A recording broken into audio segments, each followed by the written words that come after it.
திரு லோக பத்மநாபன் அவர்களின் படைப்பான செம்பியன் மாதேவி திரை காவியத்தின் இசை மற்றும் முன்னோட்ட காட்சி வெளியீட்டு விழாவை சிறப்பிக்கிற வகையில் பங்கேற்று உரையாற்றி விடைபெற்று சென்றிருக்கிற தமிழ்நாடு திரைப்பட இயக்குநர்கள் சங்க தலைவர் மதிப்புமிகு ஆர்.வி. உதயகுமார் அவர்களே, எழுத்தாளர் ஓவியா அவர்களே, திரு துரைசாமி அவர்களே, திரு விஜயமுரளி அவர்களே, திரைப்பட இயக்குநர்கள் திரு சுப்பிரமணிய சிவா அவர்களே, திரு ராஜா ஆனந்த் அவர்களே, தொழிலதிபர் அரசு முருகையன் அவர்களே, திரைப்பட இயக்குனர் மந்திரமூர்த்தி அவர்களே, இயக்குனர் சுரேஷ் மாரி அவர்களே, தோழர் உலக சினிமா பாஸ்கர் அவர்களே, திரைப்பட நடிகைகள் மஸ்கரா அவர்களே, அஸ்மிதா அவர்களே, பாடலாசிரியர் அரவிந்த் அவர்களே,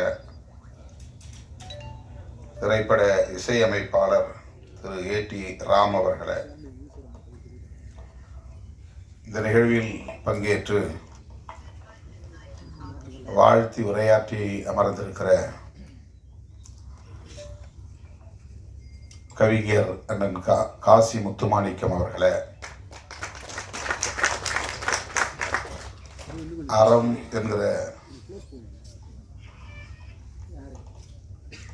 ஒரு வரலாற்று காவியத்தை படைத்த நமது இயக்குனர் கோபி நயினார் அவர்களே, மற்றும் இந்த திரைப்படத்தில் இந்த படைப்பாக்கத்தில் இயக்குனர் லோக பத்மநாபன் அவர்களுக்கு துணை நின்ற உதவி மற்றும் துணை இணை இயக்குனர்களே, அனைத்து தொழில்நுட்ப கலைஞர்களே, வருகை தந்திருக்கிற தமிழ் சொந்தங்களே,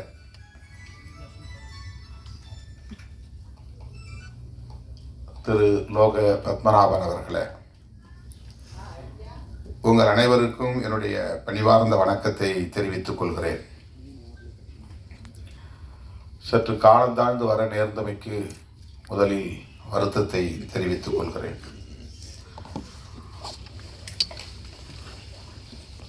இன்று நம்முடைய அறம் படத்தின் இயக்குனர் கோபி நயினார் அவர்கள் இயக்கியுள்ள மனுஷி என்கிற ஒரு திரைப்படத்தின் முன்னோட்ட காட்சியை பார்க்கிற ஒரு சூழல் அமைந்தது. திரு வெற்றிமாறன் அவர்களின் தயாரிப்பில் கோபி நயினார் அவர்களின் இயக்கத்தில் விரைவில் வெளிவர இருக்கிற இசையமைப்பாளர் இளையராஜா அவர்களுடைய இசையில், பின்னணி இசையில் விரைவில் வெளிவர இருக்கிற மனுஷி திரைப்படத்தை பார்த்தோம். அதனால்தான் 3 பேரும் ஒன்றாக வந்து சேர்ந்திருக்கிறோம். இயக்குனர் கோபி அவர்களும் நம்முடைய அண்ணன் கவிஞர் காசி முத்துமாணிக்கம் அவர்களும் இந்த நிகழ்ச்சிக்கு திடீர் விருந்தாளிகளாக வந்திருக்கிறார்கள். அதற்கு காரணம், நாங்கள் ஒன்றாக அந்த திரைப்படத்தை முன்னோட்ட காட்சியை பார்த்துவிட்டு அடுத்து தவிர்க்க முடியாத இன்னொரு நிகழ்விலும் பங்கேற்றுவிட்டு இங்கே வந்து சேர்வதற்கு, போக்குவரத்து நெரிசலையும் தாண்டி வந்து சேருவதற்கு காலத்தாழ்வு நேர்ந்து விட்டது. நெடுநேரமாக நீங்கள் காத்திருக்கிறீர்கள்.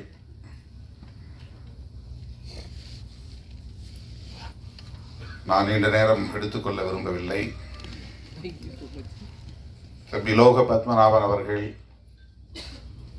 பேசும்போது 2010 நான் இந்த மேடையில் ஒரு உதவி இயக்குனராக ஏறி நிற்கிற வாய்ப்பு கிடைத்தது. 14 ஆண்டுகளுக்கு பிறகு ஒரு இயக்குனராக இந்த மேடையில் நான் வந்து நிற்கிறேன். இது ஒரு அருமையான தருணமாக நான் பார்க்கிறேன் என்று தன்னுடைய நெடிய பயணத்தை திரும்பி பார்க்கிறார். இந்த இடத்தை எட்டுவதற்கு ஒரு மாமாங்கம் தேவைப்பட்டிருக்கிறது. 12 ஆண்டுகளுக்கு மேலாக எப்படி இவர் இயக்குகிறார், எழுதுகிறார், நடிக்கிறார், இசையும் அமைக்கிறார் என்று பலரும் இங்கே வியப்பாக கேள்வி எழுப்பினார்கள். அதற்கு நான் விடை சொல்கிறேன் என்று தன்னுடைய போராட்ட வாழ்வை பகிர்ந்து கொண்டார். எத்தனை திரைப்படங்களில் உதவி இயக்குனராக, எத்தனை திரைப்படங்களில் துணை இயக்குனராக, இணை இயக்குனராக பணியாற்றினேன். தமிழை தாண்டி தெலுங்கு போன்ற பிற மொழிகளிலும் நான் பணியாற்றி இருக்கிறேன். 5 ஆண்டு காலம் இசை மாணவனாக பட்டய வகுப்பில் பயின்று தேர்ச்சி பெற்றிருக்கிறேன் என்று தனக்குள்ள தகுதி நிலைகளையும் இங்கே எடுத்துரைத்தார். இத்தனை தகுதிகள் இருந்தும், ஆற்றல் இருந்தும், அனுபவம் பட்டறிவு இருந்தும்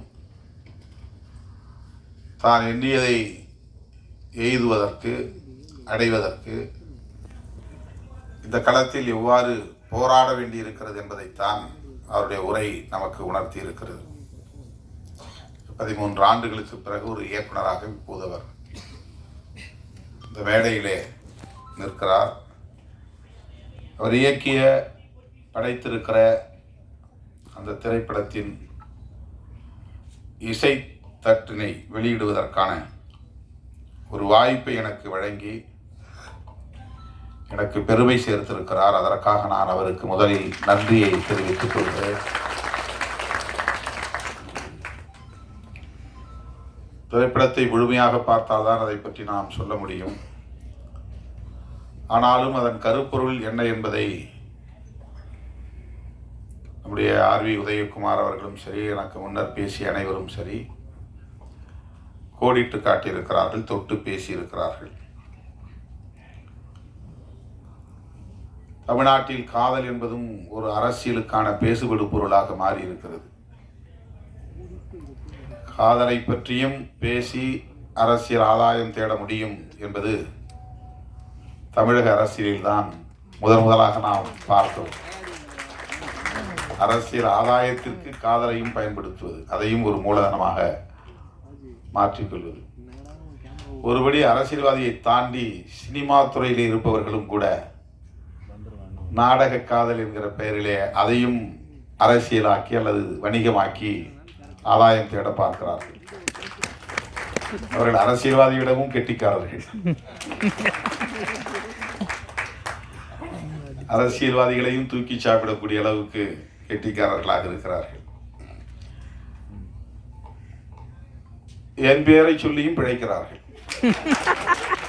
பிழைத்து விட்டு போகட்டும் என்று நான் அதை கண்டுகொள்ளவில்லை. எனக்கும் அதற்கும் அவர்கள் சொல்லுகிற பொருளுக்கும் சம்பந்தமே கிடையாது. என் பெயரை சொல்லி ஒரு படம் தயார் பண்ணி அதிலே வணிகம் செய்ய முடியும் என்கிற அளவுக்கு நான் ஒரு மூலதன பொருளாக இருக்கிறேன் அவர்களுக்கு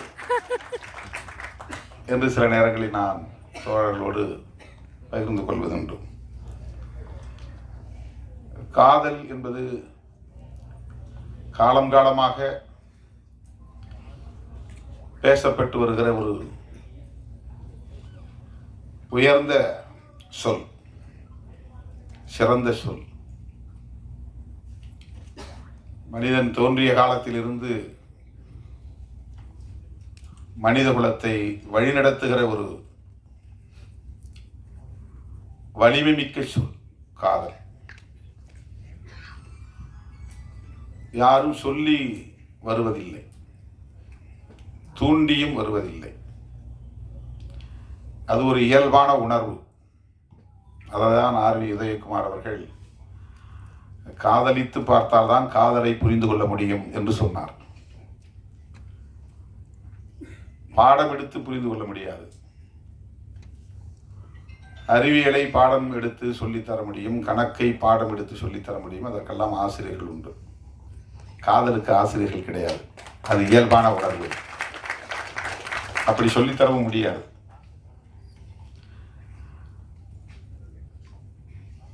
எல்லா உயிரினத்திலும் இருக்கிறது. ஆண்கள் பெண் மனித குலத்தில் மட்டுமல்ல, உயிரினங்களுக்கு இருக்கிற ஒரு பொதுவான உணர்வு. அது உலகம் தழுவிய ஒரு பொது உணர்வு. எல்லா உயிரினத்துக்கும் பொதுவான உணர்வு. இது மனுஷனுக்கு மட்டும்தான் இருக்குங்கிறது கிடையாது. உயிரினமாக இருக்கக்கூடிய இரு பாலினத்துக்கு இடையில் அவரவர் அந்தந்த உயிரினங்களுக்கு ஏற்ப அது நிகழ்கிறது. நம்மால் உணர முடியாமல் இருக்கலாம். பறவைகளுக்கு இடையே நிகழ்கிறது, ஊர்வன இடையே நிகழ்கிறது, விலங்குகள் இடையே நிகழ்கிறது. மனிதனால் அது உணர முடியாது. மனிதர்களுக்கிடையே இருக்கிறது. ஆனால் 100 விழுக்காடு ஒவ்வொருவரும் காதலித்துதான் திருமணம் செய்கிறார்களா என்றால் இல்லை.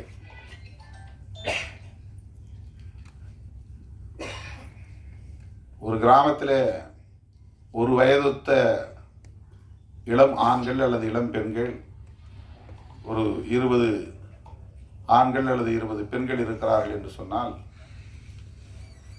அவர்கள் அனைவருமே யாரையாவது காதல் செய்து தமது வாழ்க்கையை தீர்மானிக்கிறார்களா என்றால் கிடையாது. அங்கொன்றும் இங்கொன்றுமாகத்தான் அது நடக்கிறது. அதற்கான வாய்ப்பு உருவாகிறது. உணர்வு இருக்கும், அது கனியாது, மலராது, அந்த சூழல் உருவாகாது. ஆகவே இது ஒரு தன்னியல்பான ஒன்று.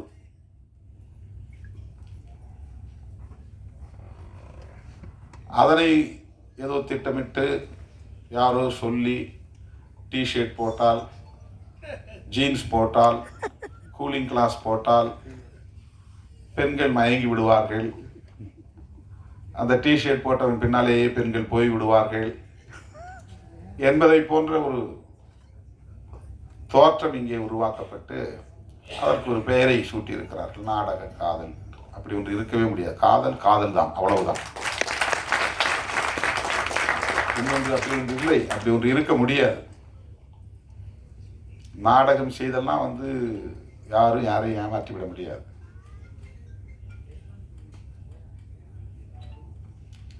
நாம் பெற்ற பிள்ளைகளையே நாம் குறைத்து மதிப்பிடுவதாக ஆகிவிடும்.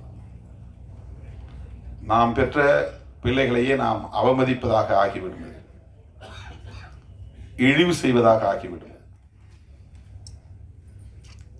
யாரையோ பழிப்பதற்காக, யாரையோ இழிவுபடுத்துவதற்காக நாம் பெற்ற பிள்ளைகளை நாம் கொச்சைப்படுத்தக்கூடாது. இந்த விமர்சனங்கள் ஒரு தனிநபருக்கு எதிரான விமர்சனங்கள் அரசியல் ரீதியாக செய்யப்படுகின்றன என்பது ஒரு புறம் இருந்தாலும்,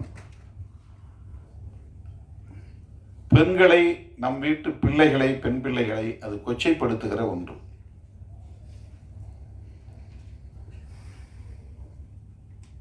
அதை ஒருபோதும் நியாயப்படுத்த முடியாது. என்னிடத்திலே ஒரு பத்திரிகையாளர் கேட்டார், நான் திருப்பி கேட்டேன், திருமாவளவன் பிறப்பதற்கு முன்பு இந்த மண்ணில் காதல் இல்லையா? நான் வந்த பிறகுதான் இங்கே காதல் என்ற சொல் புழக்கத்தில் இருக்கிறதா? இது எவ்வளவு பெரிய அபாண்டம், எவ்வளவு பெரிய வீண் பழி. இதை சொல்லுகிறவர்கள் தங்கள் வீட்டில் உள்ள பிள்ளைகளையும் கவனத்திலே கொண்டு, கருத்திலே கொண்டு பேச வேண்டாமா என்ற ஒரு கேள்வியை எழுப்பினேன். அருமை தோழர்களே, காதல் என்பது இயல்பானது என்றால் இயற்கையானது என்று பொருள். இயல்பு என்றால் இயற்கை என்றுதான் பொருள். ஒரு இயற்கையான உணர்வு. அது வலிந்து உருவாக்க முடியாது. ஒருவர் சொல்லி இன்னொருவர் அதை செய்யவும் முடியாது. ஆகவே திரைப்படங்களாக இருந்தாலும் சரி, நாவல் எழுதுவதாக இருந்தாலும் சரி, எந்த படைப்பாக இருந்தாலும் சரி, தவறான ஒரு தோற்றத்தை உருவாக்கக்கூடாது. இதுதான் என்னுடைய கருத்து, என்னுடைய வேண்டுகோள். காதலுக்கு ஏன் எதிர்ப்பு வருகிறது? எல்லா நாடுகளிலும் இது போல காதலுக்கு எதிர்ப்பு உண்டா? கட்டாயமாக இருக்கும். காதலுக்கு எதிர்ப்பு கட்டாயமாக இருக்கும். அதனுடைய பரிமாணங்கள் நாட்டுக்கு நாடு வேறுபடுகிறது. இந்தியாவை பொறுத்தவரையில் ஏற்கனவே இங்கு நிறுவப்பட்டிருக்கிற ஒரு கருத்தியல் காதலை மறுக்கிறது. இனக்கலப்பு ஏற்பட்டு விடக்கூடாது அல்லது சாதி கலப்பு ஏற்பட்டு விடக்கூடாது என்பதுதான் அந்த கருத்தியல். சாதி தூய்மைவாதம் என்பதுதான் அந்த கருத்தியல். சாதி விட்டு சாதி திருமணம் செய்தால் ஒரு சாதிக்கான பாரம்பரியத்தில் களங்கம் ஏற்பட்டுவிடும். அந்த சாதி காப்பாற்றி வருகிற தூய்மை கலங்கப்பட்டுவிடும். எனவே திருமணத்தை சாதிக்குள்ளேயே பண்ண வேண்டும் என்பது இங்கே ஒரு கருத்தாக நிறுவப்பட்டிருக்கிறது. எஸ்டாபிளிஷ்ட் அகமண முறை, எண்டோகாமி. இது எஸ்சி எஸ்டி மக்களுக்கும் இதர மக்களுக்கும் இடையிலான பிரச்சனை கிடையாது. ஒவ்வொரு சாதிக்கும் இடையிலான பிரச்சனை இது. ஒவ்வொரு சாதிக்கும் இடையிலான பிரச்சனை இது. சாதியிலேயே உயர்ந்த சாதி என்று கருதப்படுகிற பிராமணர்கள் தனித்தனி சாதிகளாகத்தான் இருக்கிறார்கள். அங்கேயும் அகமண முறைதான் உண்டு, புறமண முறை கிடையாது. அங்கேயும் அகமண முறைதான். சாதி கலப்பு ஏற்படக்கூடாது என்பது அங்கேயும் இருக்கிறது. சாதி தூய்மைவாதம் அங்கேயும் இருக்கிறது. ஆகவே காதல், ஆர்.வி. உதயகுமார் அவர்கள் சொன்னதைப் போல, சாதி, மதம், மொழி, இனம் என்கிற வரையறைகளை தாண்டிய ஒன்று. அதை தடுப்பது இந்த கருத்தியல். சாதி விட்டு சாதியெல்லாம் காதலிக்கக்கூடாது. காதலித்தால் வெட்டுவோம். இது ஏன் நிகழ்கிறது? இனக்கலப்பு ஏற்படக்கூடாது, சாதி தூய்மை பாதுகாக்கப்பட வேண்டும். சாதி தூய்மை பாதுகாக்கப்பட வேண்டும் என்பதற்காக தண்டனை வழங்கப்பட்டது. அந்த தண்டனையை வரையறுத்த சட்டம்தான் மனுஸ்மிருதி. மனுஸ்மிருதி என்பது ஒரு சட்டம். அது கோட் ஆஃப் மனு என்றுதான் அதற்கு பெயர். அதுதான் அந்த தண்டனையை தருகிறது. சாதி விட்டு சாதி திருமணம் பண்ணா அவங்கள அலோவ் பண்ணக்கூடாது. 2 பேரையும் ஒழிக்கணும். இல்லைன்னா சாதி கலப்பு ஏற்பட்டுரும். சாதி கலப்பு ஏற்படக்கூடாது என்பது ஒரு கருத்தியலாக இந்த மண்ணில் நிலைநிறுத்தப்பட்டிருக்கிறது. அந்த கருத்து தான் காதலுக்கு எதிர்ப்பாக நிற்கிறது. அதுதான் நாடக காதல் என்கிற புதிய சொல்லாடலை எல்லாம் கொண்டு வந்து நிறுத்துகிறது. படைப்பாளர்கள் அதை தாண்டி சிந்திக்க வேண்டும். அதனால்தான் படைப்பாளர்கள் அவர்களாக இருக்க வேண்டும். இந்த மாதிரியான எந்த பிற்போக்கான கருத்தியலுக்குள்ளும் போய் சிக்கிக் கொள்ளக்கூடாது. அவர்கள் இயல்பான வாழ்வியலோடு இயைந்து இயங்கக்கூடியவர்களாக இருக்க வேண்டும்.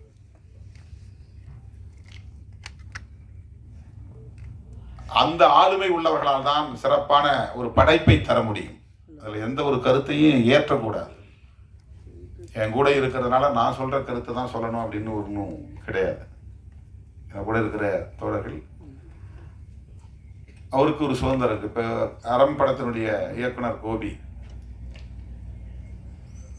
எம்மோடு இணைந்து அரசியல் களத்திலும் பணியாற்றுகிறார். ஆனால் அந்த சாயல் இருக்காது அவருடைய படைப்பில். அதுதான் அவருக்குள்ள ஆளுமை, அதுதான் அவருக்குள்ள சுதந்திரம். இன்னைக்கு படத்தை பார்த்து வந்த நானும் கவிஞர் காசிமுத்து மாணிக்கம் அவர்களும் அவரை பயங்கரமாக பாராட்டிக்கிட்டே வந்தோம். இந்த பாராட்டு மழையில் நினைஞ்சு உட்கார்ந்துக்கிறாரு. அந்த படம் வெளியே வந்தால் அவர் யாருங்கிறது தெரியும், எவ்வளோ பெரிய இன்டலெக்சுவல் அப்படிங்கிறது தெரியும். படம்னா குத்துப்பாட்டு இருக்கணும், படம்னா காதல் காட்சி இருக்கணும், படம்னா சண்டை இருக்கணும், படம்னா வன்முறை இருக்கணும், படம்னா ஒரு வணிக நோக்கம் இருக்கணும் அப்படிங்கிறதெல்லாம் உடைச்சிருக்கிறாரு. வெறும் டிஸ்கஷன் தான், 2 மணி நேரம் ஒரு அறைக்குள்ளே உட்காந்து பேசிக்கிட்டே இருக்கிறாங்க, அவ்வளோதான். அதான் படம். அவுட்டோர் ஷூட்டிங்லாம் கிடையாது. ஊராக கேமராவை எடுத்துகிட்டு சுற்றுறதுலாம் இல்லை. ஒரு ரூமை பிடிச்சி ரூமில் 4 பேரை உட்கார வச்சு பேச வைக்கிறார். பாட்டு கிடையாது, டூயட் கிடையாது, லவ் இல்லை. இந்த மாதிரி எந்த பரிமாணங்களும் அதில் கிடையாது. இது படைப்பாளர்களுக்குள்ள ஒரு ஆளுமை. அதில் அவர் என்ன சொல்ல வர்றாருன்னா, மக்களை அறிவியலோடு இணைந்து வாழ கற்பிக்க வேண்டும். அறிவியல் என்ன சொல்ல? அறிவியல் சொல்றதுதான் யதார்த்தமான உண்மை. அறிவியல் தான் யதார்த்தமான உண்மை. அதுல எந்த விதமான புனைவும் இருக்காது. நம்பிக்கைங்கிற பேர்ல எந்த கற்பனையும் இருக்காது, எந்த திணிப்பும் இருக்காது அறிவியல்ல. அறிவியல் அறிவியல், அவ்வளவுதான். அது நிறைய தத்துரூபமான காட்சிகள் அதில் பதிவு பண்ணியிருக்கிறார். பேப்பரை தூக்கி இப்படி எரிஞ்சால் அது பறக்குது, அதே பேப்பரை கசக்கி போட்டால் கீழே பொத்துன்னு விழுது. ஒரு ஃபிசிக்ஸ், ஒரு ஹீரோயினை வச்சு சொல்கிறார். இது ஏன் பிள்ளைகளுக்கு சொல்லிக் கொடுக்கணும்? நீ வேற எதுவும் சொல்லி தராத. சாதி ஆண்ட பரம்பரையெல்லாம் சொல்லிக் கொடுக்காத, அரச பரம்பரையெல்லாம் சொல்லிக் கொடுக்காத. அவன் எந்த காலத்திலையும் ஆண்டா, இன்னைக்கு நீ பிச்சை எடுத்துட்டு தானே இருக்கிற.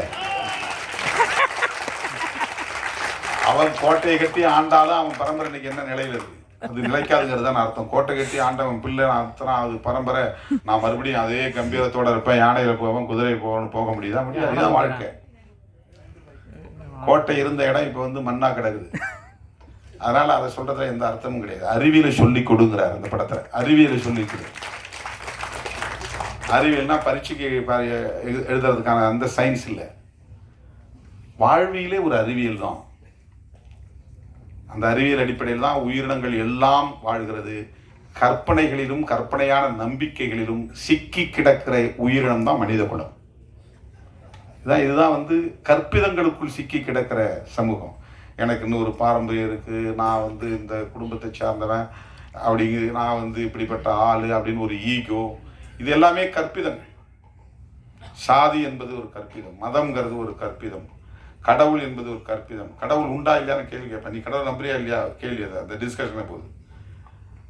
உண்டா இல்லையாங்கிறது பிரச்சனை இல்லை, நம்புறியா இல்லையா. கடவுளை பற்றி நான் எதுவும் பேச தேவையில்லை. மனிதனுடைய வாழ்க்கை தான் முக்கியமானது. நான் எப்படி வாழணும்னு நினைக்கிறேன், அவ்வளோதான். இந்த வாழ்க்கையை எப்படி நான் வாழ்ந்துட்டு போகணும். ஒரு அருமையான ஒரு உரையாடலை அவர் 2 மணி நேரத்துக்கான ஒரு திரைப்படமா உருவாக்கி இருக்கிறார். இப்படிப்பட்ட படைப்பாளர்கள் தான் இப்போ தேவைப்படுகிறார்கள். தான் ரொம்ப முக்கியம். இப்போ என் கூட இருக்கிறாரு, நீங்கள் நான் பேசுகிற அரசியல்லாம் நீங்கள் அதில் பேசக்கூடாதா, அந்த வசனங்கள்லாம் அதில் வைக்கக்கூடாதா, என்ன அந்த சாயல் இல்லை அப்படின்னு நான் அவரை தூண்ட முடியாது. அப்படி கருத்தை திணிக்கவும் கூடாது. அது வேறு. அவர் 24 மணி நேரம் அரசியல் பண்றாரு, ஆனா படத்துல அது அந்த சாயல் இருக்காது. இந்த சாயல் இல்லை. அரண் ஒரு படம் நீங்க பார்த்தா தெரியும். இப்போ கற்பிதங்களுக்குள்ளே சிக்கி கிடக்கிற மானுடத்தை மீட்பது என்பதுதான் படைப்பாளர்களின் போராட்டமாக இருக்க வேண்டும். கற்பிதங்களுக்குள் சிக்கி கிடக்கிற மானுடத்தை மீட்பதுதான் படைப்பாளர்களின் ஆளுமையாக இருக்க வேண்டும். அதுதான் ரொம்ப முக்கியம். ஆணவ கொலை என்பது ஒரு கற்பிதம். அது என்னன்னா, அவனுக்கு பெற்ற பிள்ளையை விட 10 மாசம் சுமந்த பிள்ளை அவனுடைய வாழ்க்கையை விட நான் என் சாதி கௌரவம் தான் முக்கியம். இந்த வசனத்தை செம்பிய மாதிரி வருது, எனக்கு சாதியும் கௌரவம் தான் முக்கியம் அப்படின்னு விட்டோம். இந்த சாதியும் கௌரவமும் தான் எனக்கு முக்கியம். என்ன கௌரவம்? சாதி அடிப்படையிலான கௌரவம். கௌரவம் கல்வி அடிப்படையிலான கௌரவம் அல்ல, அறிவு அடிப்படையிலான கௌரவம் அல்ல, ஆற்றல் அடிப்படையிலான கௌரவம் அல்ல, சாதி அடிப்படையிலான கௌரவம். செம்பியன் மாதவி படத்தில் லோக பத்மநாபன் எழுதிய வசனத்தில் வில்லனா நடிக்கிறவர் சொல்றார், சாதியும் கௌரவம் தான் முக்கியம் அப்படின்னு அப்படியே அருவாலை வச்சு ஹீரோவை வெட்டுறார். இது தமிழ்நாட்டில் மட்டுமல்ல, இந்தியா முழுவதும் உள்ளது. இது கற்பிதம். இது வந்து வரட்டு கௌரவம். நான் வந்து கௌரவ கொலைன்னு சொல்லுவாங்க, நான் வரட்டு கௌரவ கொலைன்னு சொல்லுவேன். இப்போ இது ஆணவ கொலைன்னு நம்ம பதிவு பண்ணுறோம். அது வந்து ஒரு ஃபால்ஸ் பிரஸ்டீஜ். பிரஸ்டீஜுங்கிறது எது? நமக்குரிய மரியாதை என்பது என்ன? தன்மானம் தான் உண்மையான கௌரவம். என்னுடைய தன்மானம் தான் முக்கியமானது. ஒரு டிக்னிட்டின்னு சொல்றோம்ல, அந்த டிக்னிட்டி தான் முக்கியமானது. அதை எப்போது பெற முடியும்னா,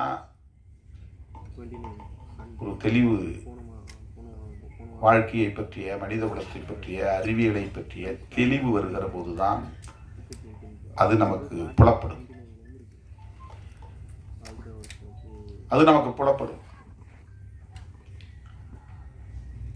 ஆகவே செம்பியன் மாதேவி ஒரு ட்ரெய்லர் தான் போட்டிருக்காரு, முழு படம் நம்ம பார்க்கல.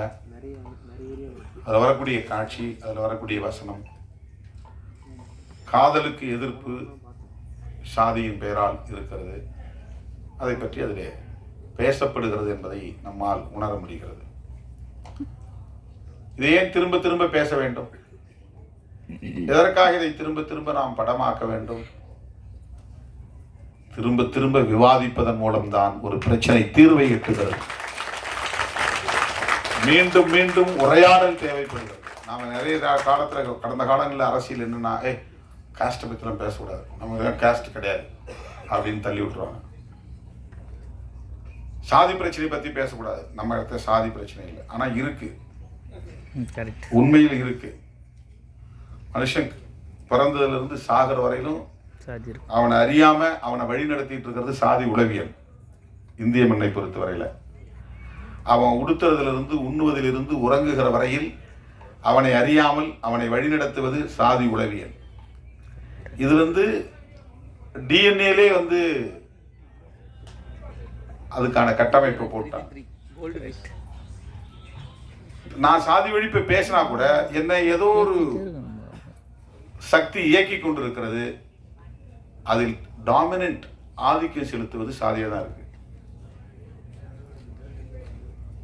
நான் யாரோட உறவாட முடியும்? நான் யாரை நட்பா வச்சுக்க முடியும்? எனக்கு யாரு அக்சஸா இருக்கிறாங்க, ஈஸி அக்சஸா இருக்கிறாங்க? இந்த சமூகம் அப்படி கட்டமைக்கப்பட்டிருக்கு. அந்த மாதிரி தான் வந்து நண்பர்கள், அந்த மாதிரி தான் உறவுகள், அந்த மாதிரி தான் வந்து இயக்கம், நடவடிக்கைகள் இந்த மண்ணில் அமைக்கப்பட்டிருக்கிறது. நாம் ஏன் இதை வேண்டாம் என்று சொல்லுகிறோம்? இதற்கு ஒரு நீண்ட நெடிய கசப்பான அனுபவங்கள் இருக்கிறது. நான் மட்டும் சொல்லவில்லை, ஐயன் திருவள்ளுவன் சொல்லி இருக்கிறார் 2000 வருடங்களுக்கு முன்னால். காதலை வாழ்த்துகிறார், சாதியை ஒழிக என்கிறார். இது ஐயன் திருவள்ளுவருடைய நிலைப்பாடு. அதுக்கும் பின்னால போனால் கௌதம புத்தரும் அதுதான் சொல்றாரு. கௌதம புத்தர் வந்து ஏதோ ஒரு மதத்தை உருவாக்கிய குரு என்பதை போல, மடாதிபதி என்பதை போல இங்கே காட்டப்படுகிறது, அல்லது கடவுள் போல காட்டப்படுவது கிடையாது. இந்த மண்ணில் சமத்துவம் இல்லை, சமத்துவத்தை உருவாக்க வேண்டும் என்பதற்காக ஒரு கோட்பாட்டை உருவாக்கியவர் கௌதம புத்தர். சுதந்திரம், சமத்துவம், சகோதரத்துவம் என்பதுதான் பௌத்தத்தின் அடிப்படை கோட்பாடுகள். அரசமைப்பு சட்டத்தில் பிரியாம்பிள் என்கிற முகப்புரையில் அம்பேத்கர் அவர்கள் எடுத்து கையாளுகிற இந்த சொற்கள் பகவான் புத்தரின் போதனைகளில் இருந்து நான் எடுத்து கையாண்டது என்று புரட்சியாளர் அம்பேத்கர் அவர்கள் விளக்கம் தருகிறார். பிரெஞ்சு புரட்சியிலிருந்து நான் எடுக்கல, அவருடைய போதனைகள் இருந்து. ஆகவே அவரும் இந்த சாதியின் பெயரால் இருக்கிற சமத்துவமின்மையை எதிர்க்கிறார். சனாதனத்தால் நிறுவப்பட்டிருக்கிற சமத்துவமின்மையை எதிர்க்கிறார். பிறப்பின் அடிப்படையில் உயர்வு தாழ்வு என்று இங்கே நிறுவப்பட்டிருக்கிற இந்த கருத்தியலை, இந்த உளவியலை அவர் கட்டுடைக்கிறார். அதுதான் பௌத்தம். ஆகவே இது எதுவும் புதுசா நாம பேசுற அரசியல் கிடையாது. நம்ம இப்ப பேச வேண்டாம், காதலுக்கு மரியாதை கொடுக்கணும், காதலை வந்து சாதியின் பேரால் தடுக்கக்கூடாது அப்படின்னு நம்ம பேசுகிறோம்னா இது நம்முடைய கருத்து கிடையாது. இப்போ 1000 ஆண்டுகளுக்கு மேலாக இங்கே பேசப்பட்டு வருகிற கருத்து தான். ஆக இன்னும் உரையாட வேண்டிய தேவை இருக்கிறது. இந்த 2000 வருஷம் பத்தலை, இன்னும் உரையாட வேண்டிய தேவை இருக்கிறது. இன்னும் 2000 வருஷம் கூட பிடிக்கலாம். இதை கடந்து மனிதன் முதிர்ச்சி அடைவதற்கு, பக்குவம் அடைவதற்கு, உயர்ந்த நிலையை எட்டுவதற்கு, உளவியல் பக்குவமடைந்த உளவியலை பெறுவதற்கு இன்னும் பல 100 ஆண்டுகள் கூட ஆகலாம். நாம் எந்த அளவுக்கு இந்த உரையாடலை இன்னும் கூர்த்திட்டுகிறோமோ ஜனநாயக பூர்வமாக, இது சரி, இது தவறு, இது வேண்டும், இது வேண்டாம், இது நியாயம், இது அநியாயம் என்கிற அடிப்படையிலே இந்த உரையாடல்களை நாம் கூர்த்திட்ட அது விரைவாக ஒரு பக்குவமடைந்த நிலையை எட்டும். ஆகவே செம்பியன் மாதேவி போன்ற திரைப்படங்கள் இன்னும் இங்கே தேவைப்படுகிறது. ஆணவ கொலைகள் குறித்த விவாதங்களை இன்னும் கூர்த்திட்ட வேண்டிய தேவை இருக்கிறது. இது மோதலுக்காக அல்ல, தீர்வுக்காக. இது வன்முறையை தூண்டுவதற்காக அல்ல, ஒரு நல்ல வாழ்வியலை கட்டமைப்பதற்காக. உரையாடல் நிகழ்த்தாத எந்த பிரச்சனையும் தீர்வை தராது. புருஷன் பொண்டாட்டிக்கு இடையில பிரச்சனை இருந்தால் கூட மூஞ்சி மூடிச்சிட கூடாது, பேசணும். திரும்பி கூடாது, பேசணும். என்னங்கிறத அதுக்குன்னு நேரத்தை ஒதுக்கி வச்சு பேசணும். அப்பதான் அதுக்கு தீர்வு கிடைக்கும். பேசாத எந்த பிரச்சனைக்கும் தீர்வு இல்லை. உரையாடல் இல்லாத எந்த சிக்கலுக்கும் தீர்வு கிடையாது. ஆகவே இது போன்ற படைப்புகள் எல்லாம் உரையாடல்களுக்கான படைப்புகள். தீர்வை நோக்குகிற, தீர்வை நோக்கி பயணிக்கிற உரையாடல்களை உருவாக்குவதற்கான படைப்புகள். அந்த களத்தை தேர்வு செய்து லோக பத்மநாபன் அவர்கள் துணிந்து அந்த கருப்பொருளை எடுத்து கையாண்டிருக்கிறார். அதை இன்றைக்கு ஒரு படைப்பாக நம்மிடத்திலே தமிழ் சமூகம் உணர வேண்டும் என்கிற வகையிலே சமர்ப்பிக்கிறார் என்பது பாராட்டுதலுக்குரியது. அவருடைய முதல் படம், அவருடைய இயக்கத்தில் வெளிவருகிற முதல் படம் மாபெரும் வெற்றியை பெற வேண்டும். அவர் மிகச்சிறந்த இயக்குனர் என்கிற நிலையை எட்ட வேண்டும். இந்த வணிகமயமான கதை பின்னலுக்குள்ளே போய் சிக்கிக் கொள்ளாமல் ஒரு படம் எடுத்தால் கூட, அவர் ஒரு 7-8 வருஷத்துக்கு முன்னால் எடுத்தார். ஆனால் அறம் இன்னைக்கும் பேசப்படுகிறது. ஒரே ஒரு படம் தான், ஒரே ஒரு சின்ன கருப்பொருள் தான். ஒரு படம் எடுத்தால் கூட, அதுக்கப்புறம் படம் கூட தேவையில்லை. ஆனால் அதிலே மனித குலத்துக்கு நாம் என்ன சொல்லுகிறோம், எப்படி அவர்களுக்கான வழிகாட்டுதலை தருகிறோம், அதை எப்படி உரையாடலுக்கு உட்படுத்துகிறோம், அதுதான் ரொம்ப முக்கியம். இந்த படம் வந்தவொடனே ஒரு 10 நாள் பேசுபடு பொருளாக மாறும், ஒரு கோடியாக பணம் கொட்டும், அதில் பெரிய பயனடைவாங்க. அதுக்கப்புறம் அது போய் இங்கே ஒரு வாரத்தில் கிடக்கும். அதுக்கப்புறம் அது யாரும் பேச முடியாது.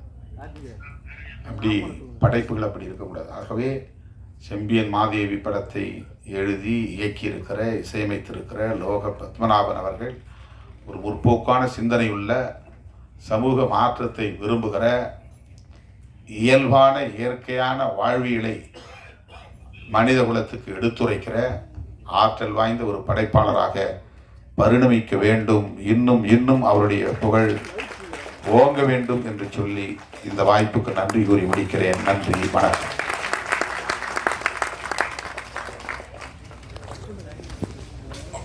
நன்றி எல்லாருக்குமே, வந்த எல்லாருக்கும், பிரஸ்